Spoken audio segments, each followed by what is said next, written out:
here tonight, and so hasn't had a camp as such. Round one.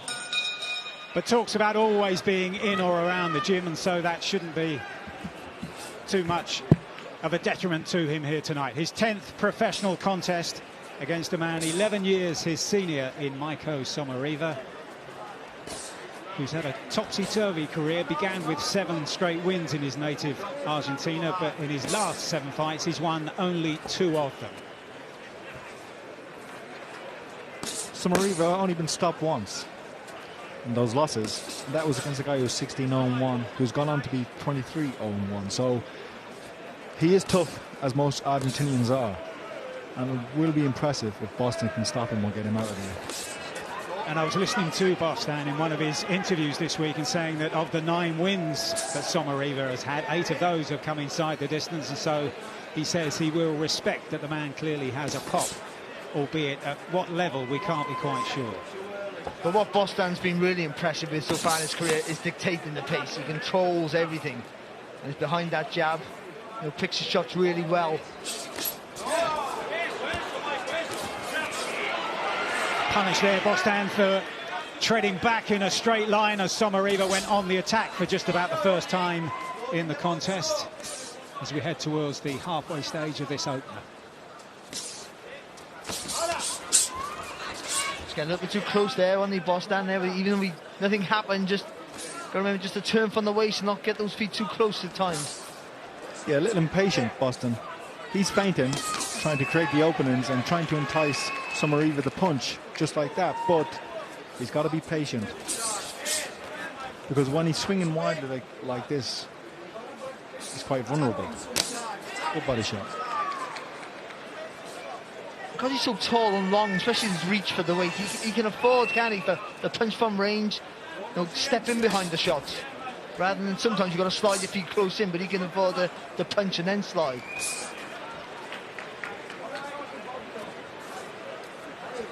And don't look at that beautiful jab. He doesn't need to neglect that jab. Young fighters have a habit of doing that, especially when it's working and it's happening so easily and frequently.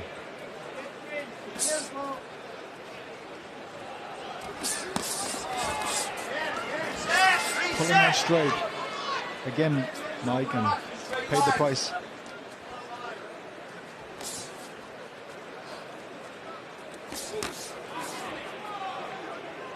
Good there from Bostan, just punched low with the jab then and right hand over the top.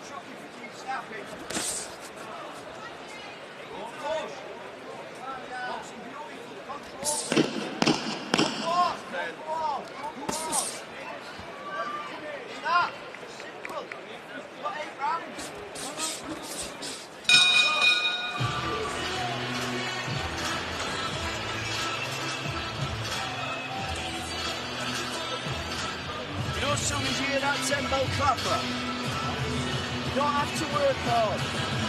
Win these rounds just basic like that. It might feel boring to you, but don't switch off. Winning these rounds easy makes you a better fighter. You don't have to win them by hundreds of shots. You hope it will come when you want to come. Right? Loads of time. Stop trying to get busier. Plod. But when you come out, you've got to stop coming out high and with that chin in a straight line. He's just swinging through you. He's catching you up. What? So an opportunity in that opening 3 minutes for Bostan to just shake off a bit of the rust he was feeling that way, as he said, only 2.5 weeks or so to get ready for here tonight, this 10th professional contest in his career, which is around 2.5 years old at the age of 22.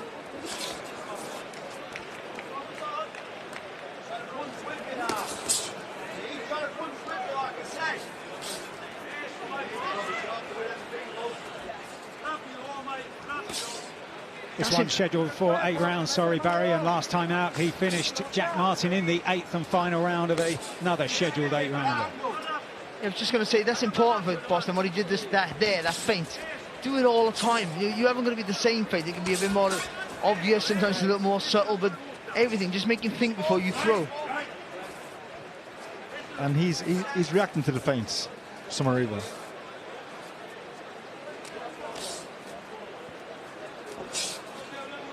Bostan switching for just about the first time in the contest to the southpaw stance, something he does regularly as we head into the second minute of this second round. Good uppercut for the solar plexus. Even in the southpaw stance, he's moving back better as well, isn't he, from a different angle, so not only Sommariva just a chance to just swarm him like he was in the first round.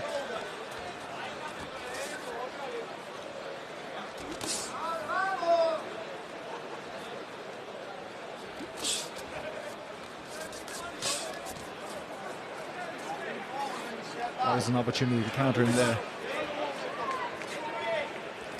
Oh, there it is again. That could be the punch. That felt like it was the punch. Oh!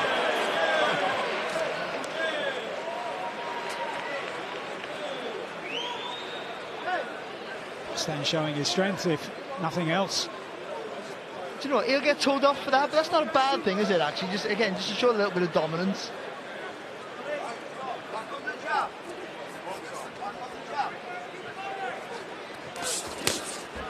Clash of heads, going for that uppercut again. The body.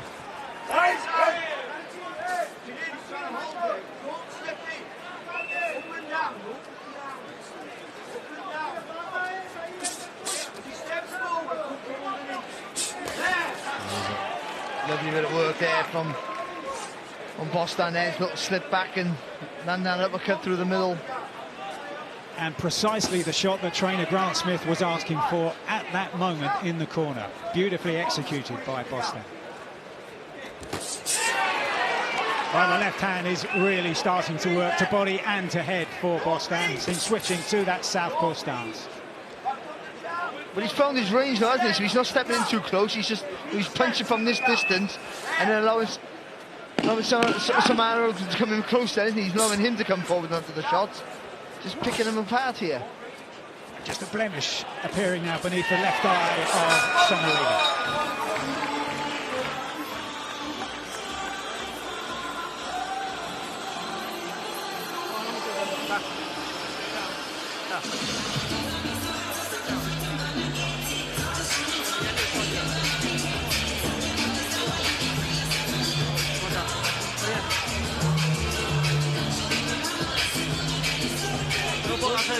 Escúchame, no que frene le des, saca el pie y mete el cuerpo, saca el pie por adelante, ahí, apóyate, ahí, pero puede volver con la mano. A la boca. Pero puede volver con la mano. Y no es que va a quedar fuera de distancia, ¿me entiendes? 10 seconds corners. That's a lovely bit of work there. Just found his range and his distance here. Now Bostan and just landing beautiful with his shots. Round 3. Much more effective as well from that southpaw stance. I think he's found the stance, found the range, found the rhythm here. And as Andy was saying as well, the left hand to the body worked very well earlier on in that second round. Into the third, this scheduled for 8. Bostan, who finished his most recent contest back in April of this year in the 8th and final round. He's a very intelligent fighter, Bostan. You can see he's always looking for a reaction. Throwing that left hand to the body, set up that left hand to the head. Look, looking down, then going up.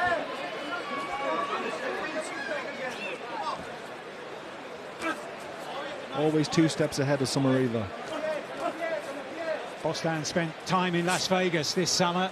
Among those he sparred with Caleb Plant before Plant went on to stop Trevor McCumbee on the undercard of the Canelo against Edgar Berlanga-Bill. Nice uppercut and hook upstairs.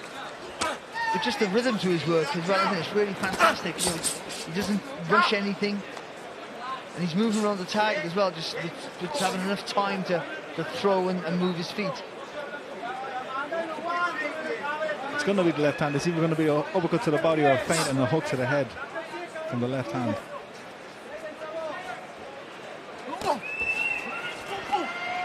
And again, we talk about a southpaw and orthodox. And there's that shot once again from Junaid Bostan. 5. And it's highly unlikely that Maico Sommariva is going to get to his feet. He's going to struggle, try and get there. Will the referee let him continue? Michael Alexander says no. So in an instant, the contest turns. Junaid Bostan celebrates. And that, in the end, was very, very impressive. Very classy. A little bit over-eager in the first round, but that's no criticism. It's expected of a young fighter. But got his jab going, got his feints going. He saw that first uppercut to the body. You could see the change in Sommariva's face, and he knew that was going to be the punch sooner or later. And the whole pattern of the fight seemed to change the moment he switched to southpaw. Yeah, it did. Pains me to say it. I don't know why it pains me to say it, but Andy called that shot. Literally, like, he called it earlier on, but he said that's going to be the shot that does it, and it was. It was a lovely little short uppercut there, right in the centre of the stomach there, right in the pit of the stomach. We see him here moving around to find the angle for that shot. Right there at the base of the rib cage. You can almost feel Sommariva's pain as he drops to the canvas. But what's most important as well is that he found his judgment at distance, so he's not getting too close where that punch is not landing the target.